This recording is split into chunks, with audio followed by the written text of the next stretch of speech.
Karibu Homesport kwa taarifa za kimichezo. Pia usisahau kusubscribe na kushare na kucomment kwenye channel yetu. Asante. Na sasa wamepata nafasi kwenye klabu ya Kaizer Chiefs. Na tumekuwa tukishuhudia wachezaji wakienda huko. Lakini swala la kudumu huko au kuonyesha kitu kikubwa huko kwenye ligi hizo kubwa zaidi zenye ushindani imekuwa ni changamoto kwa Adolf Mtasingwa na Kaizer Chiefs. Unakiona nini Kavyo Nase? Naam, binafsi namuona akienda kudumu. Nianze hapo haraka namuona akienda kudumu kwenye ligi ya South Africa. Kwa sababu sio mchezaji ambaye ni mara yake ya kwanza kutoka kwenye nje ya mipaka ya Tanzania ama kwenda nje ya bara la Afrika. Ameshafanya hivyo, amecheza sana soka nchini Iceland kabla ya kurejea nchini Tanzania, na sasa anaelekea Kaizer Chiefs. Nadhani Kaizer Chiefs wameangalia mahitaji ya kikosi chao, hasa kuna eneo la midfield. Unamuona kiungo kama Ndrovu, Maboye ambao alitoka Mamelodi Sundowns, Phil Nkobo, wote ambao wapo pale katika hilo eneo. Lakini tunafahamu kwamba msimu ujao watakuwa na mashindano mengi wanarejea tena kwenye CAF Confederations. Kwa wanahitaji mchezaji ambaye walau ana hiyo kaliba ya wale wachezaji ambao walikopo msimu uliopita. Unapokuwa na Adolf Mtasingwa kwenye timu yako, kuna baadhi ya vitu ambavyo wanakugarantii kuwa navyo. Cha kwanza ni control ya mchezo husika. Ile tempo ya timu Adolf ana uwezo wa kuifanya timu iweze kutulia kutokea chini, lakini sio kutulia tu ule utulivu, lakini pia kutengeneza mashambulizi kutokea chini. Mashambulizi kutokea chini tunamaanisha kwamba mpira utoke kwa usahihi kutoka eneo la chini ambao ni tunasema half yenu kwenda kwenye half ya timu pinzani. Huo ni uwezo wake sana, ana uwezo mkubwa, ana uwezo wa kudribble, ana uwezo wa kupiga pasi kwenye maeneo ambayo ni tight. Kwa hiyo kwa upande wa Kaizer Chiefs waliangalia uhitaji wa kiungo namna hiyo. Lakini pia kuna maeneo ambayo Kaizer wanafahamu kama mchezaji anabidi ayaboreshe. Nadhani kasi anayo, lakini tu ule utayari wa mchezaji. Unajua tumekuwa tunazungumzia kasi ya ligi ya South Africa. Hicho ni kitu ambacho tumekuwa tunakizungumzia. Lakini kwa yeye akiweza kuadapt, tunasema ile miezi 6 ya mwanzo, na kuna ile miezi 6 ya mwanzo akiweza kuadapt, na muona kabisa akicheza katika hilo eneo. Kwa nini? Kuna swali moja umeuliza, kwa nini watu wamekuwa wanashangaa kuona mchezaji akienda lakini hakai kwa muda mrefu? Hakai kwa muda mrefu. Vizazi vinabadilika, hasa kwa wachezaji wa kizazi cha sasa. Kidogo amekuwa na exposure. Unaweza ukakuta katika umri mdogo tayari unakuta ameshasafiri maeneo kadha wa kadha. Kuna ile hamu kwamba ulienda sehemu lakini haukuweza kudumu. Narejea nyumbani, nikirudi nyumbani nikipata nafasi nyingine ya kutoka lazima nikafanye kweli. Na kwa hii miaka karibuni walau vijana wetu walau wamekuwa wana hiyo kiu. Kwa hiyo kwa Adolf Mtasingwa kwake ni deal nzuri. Kwa timu ya Kaizer Chiefs namuona akiwa anaenda kucheza, hata kama hatakuwa anaanza, lakini kuna ule mpishano wa dakika, atapata dakika nyingi sana za kucheza. Kwa nini ili watu wamekuja kupita dakika za mwishoni? lazima tunasema kwamba timu ya Kaizer Chiefs wameangalia mahitaji yao, wameona ni mchezaji ambaye ana fit profile ya namna jinsi anapocheza, na kuna miezi 6 ambayo mchezaji anabakisha kwenye mkataba wake. Ina maana kwamba ana uwezo wa kwanza kufanya mazungumzo na timu zingine, na taarifa zilikuwepo kwamba huenda angekaa mpaka mwisho mkataba wake na kuelekea Dar es Salaam Young Africans. Kwa nini? Tayari kwenye klabu ya Azam inaonekana kwamba kocha Abdullahi Benge, kutokana na Adolf msimu uliopita alikuwa nje sana anauguza majeraha yake, kuna wachezaji ambao tayari wako mbele yake, Yaya Zaid, James Akaminko, namzungumzia Imid Maumkami. Hao ni wachezaji ambao tayari kuna ile pecking order walikopo mbele yake, Sadio Kanute pia. Kwa hiyo unapomuuza mchezaji ambaye amesalia kwenye mkataba wake umesalia tunasema miezi 6 pekee, alafu unaenda kumuuza kwa takriban dola 500 sawa na bilioni 1.3 za Kitanzania.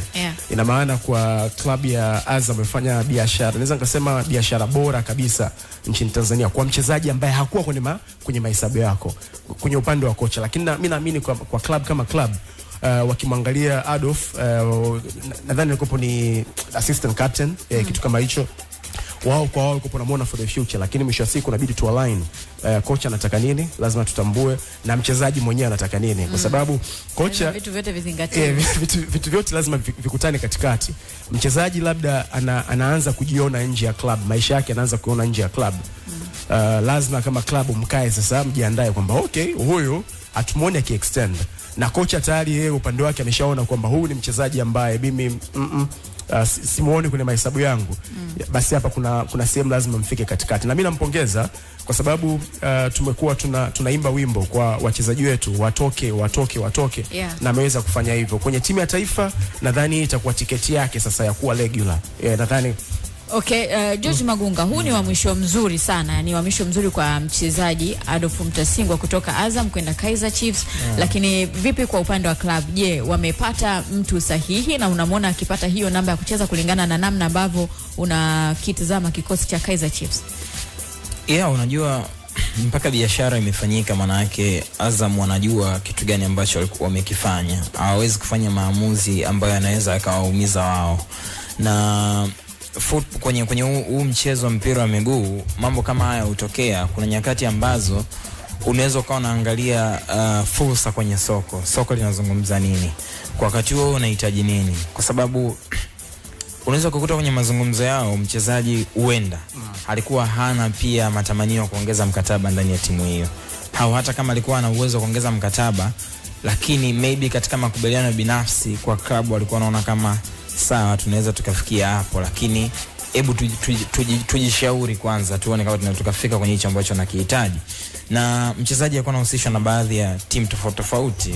Kuna watu walikuwa wanaandika makala kuhusu Adolf kitajika na Yanga Africans, kitu ambacho sio dhambi kwa sababu ni mchezaji mzuri na ni mchezaji mkubwa na ana experience ya kutosha. Kwa hiyo mpaka wamemuuza kwenda South Africa, manake tayari waliona okay, mchezaji ambakiza muda mchache kwenye mkataba wake. Fedha iliyokuja ni fedha nyingi, $500,000 kama ni kweli.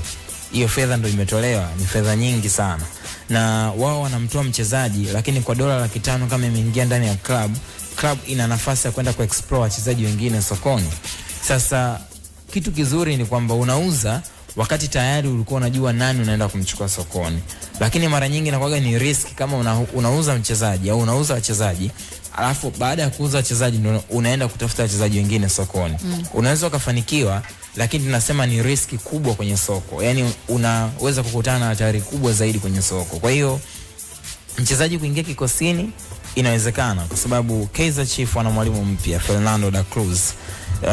Kwa wasimfahamu ni kocha ambaye amewahi kuhudumu kama mkurugenzi wa ufundi kwenye shirikisho la mpira wa miguu nchini Morocco, lakini pia amewahi kuwa kocha FAR Rabat msimu wa 22-23, ni msimu ambao aliwapa ubingwa FAR Rabat. Kwa hiyo ukiangalia CV yake si kocha wa kawaida, kwa sababu kama amefanikiwa kuwa TD kwenye Morocco, kwenye shirikisho la mpira wa miguu nchini Morocco, amechukua ubingwa na FAR Rabat. Tunajua ligi ya Morocco tumekuwa tukizungumza hapo kwamba sio ligi nyepesi. Kwa wamemleta ndani ya timu. Matumaini yangu ni kwamba inawezekana hata mikakati ya Kaizer Chiefs inaanza kubadilika. Na kuna pressure kubwa na msukumo mkubwa kutokana na kile ambacho kinaendelea nchini South Africa. Orlando Pirates na wenyewe walipotea hapa katikati, lakini Orlando Pirates walianza kufanya maboresho na kuangalia namna gani wanaweza kucompete takriban misimu 3-4 mfululizo. Hatimaye msimu uliopita imewalipa na wamechukua ubingwa wa PSL. Kwa hiyo ukiangalia kocha ambaye alimleta Orlando, Wadu Abdeslam, amefanikiwa kuwapa ubingwa, lakini angalia aina wachezaji waliopo Orlando Pirates. Wakina Oswin Politz, ameondoka huyu Mofokeng. Yes, kuna watu kama kina Tito kwenye kikosi, mtu kama Magopa kwenye timu. Kwa hiyo kuna wachezaji wengi sana. Kwa hata Kaizer na yenyewe baada ya kufanya mabadiliko kwenye benchi la ufundi, huenda mwalimu amewaambia kwamba kama tunahitaji kushindana, tunahitaji kuipa timu yetu nguvu zaidi. Kwa hiyo timu ilienda pre-season Hispania na imerejea South Africa. So kama timu ilienda pre-season kwenye hayo maandalizi, haimaanishi kwa sababu ameanza maandalizi basi dirisha kwao limefungwa. Means anaendelea kuboresha. Huyu Maboya ambaye ametoka kumtaja Cavion, ni mchezaji ambaye alimchukua kutoka Mamelodi Sundowns. Kwenye lile eneo kuna mtu anaitwa Mthethwa ambaye kwangu mimi hajanimpress sana msimu uliopita.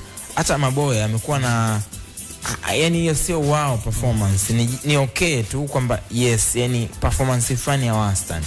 So Adolf anatakiwa akakompete ili kuingia, kwa sababu huyu Maboya nayekwambia licha kwamba amekuwa na kiwango cha wastani, lakini bado ana uwezo wa compete na mtu kama Adolf Mtasingwa. Kwa hiyo Adolf ili kuingia kikosini ana kazi kubwa ya kufanya, licha ya kwamba ana experience. Na unajua vitu ambavyo wenzetu wana spotlight kwa wachezaji. Unajua msimu huu uliomalizika Adolf hakupata nafasi kubwa ya kucheza. Moja ni kwa sababu ya majeraha, lakini majeraha yalikuwa yanampelekea kukosa fitness ya kutosha. Kwa hata kipindi ambacho alikuwa anapona, dakika ambazo alikuwa anacheza ni chache mno. Mwalimu alikuwa anahofia huenda kumhusisha mchezaji ambaye hana fitness ya kutosha, huenda akaathiri ile rhythm ya timu kwenye msimu husika mashindano. Kwa hiyo walipomsajili Kaizer Chiefs, wamemsajili mchezaji ambaye huenda amezingatia vitu gani ambavyo anaweza akawapa, licha kwamba msimu uliopita kucheza. Eneo la kwanza ni ile technical ability ambalo Kevin amelizungumzia, kwamba ni mchezaji ambaye ana ufundi. Ufundi ni Moiz nazungumza kila siku hapa kwamba hiki ni kigezo kikubwa sana kwa wachezaji. Unapokuwa na ufundi wa hali ya juu, manake watu wameangalia ligi yao ni ligi ya namna gani. Ligi yao ina intensity ya hali ya juu sana, kwa maana ya kasi, ushindani mkubwa, teams zinafanya high pressing tofauti na huku kwetu, na teams yani ile coaching kwa timu nyingi ipo katika uimara mkubwa sana. Mfano leo Mkai Mangoba Mng'iti ambaye alikuwa anaifundisha klabu ya jina limenitoka tena, Golden Arrows. Yeah. Angalia anashika nafasi ya ngapi? Sawa. Alafu amekuja kufanyia ameajiriwa na klabu ambayo kwetu sisi ni klabu kubwa, ndio mabingwa mara nyingi zaidi nchini Tanzania. Yeah. Kwa hiyo ukiangalia tu hiyo picture unagundua ile ligi imeendelea kwenye maeneo mengi, kuanzia kwenye player development mpaka coaching. Yep. So kwa mtu kama Adolf, kwanza faida anayoipata ni ile connection kati yake na wachezaji wengine wa South Africa. Yeah. Lakini kitu kingine anakutana na mwalimu mkubwa ambaye ana uwezo wa kumplatform. Hahitaji vitu vingi sana kwa sababu vingi anavyo. Na eneo la ile football IQ, kwa maana uwezo wa mchezaji kufikiria na kutatua matatizo uwanjani. Yep. Adolf ni kitu ambacho pia amebarikiwa anacho. Hakijaja kwa bahati mbaya, ni kwa sababu pia nafikiri aina ya ukuaji wake ama mtindo wa ukuaji wake na sehemu ambazo amepita, na kwenye hilo unaweza kupa credit ya Azam. Niwaulize wachambuzi hapa wa Zamu, George Magunga pamoja na Kavion, kabla ya kugonga hodi pale Azamu kulifahamu hili kwa undani zaidi. Mmefurahi zaidi kijana huyu Mtasingwa kujiunga na Kaizer Chiefs? Tofauti tungesikia dili hili limekamilika pale Jangwani. Mmefurahi mjafurahi? Mimi binafsi nimefurahi kwa sababu ya kitu kimoja. No. Wimbo wetu umekuwa ule wachezaji watoke waende, tunasema kwamba waende kucheza kwenye ligi zenye ushindani kabisa, kwa sababu faida ambayo tunaipata ni kwenye timu ya taifa. Tumekuwa tuna struggle sana kwenye mashindano makubwa. Na daraja limekuwa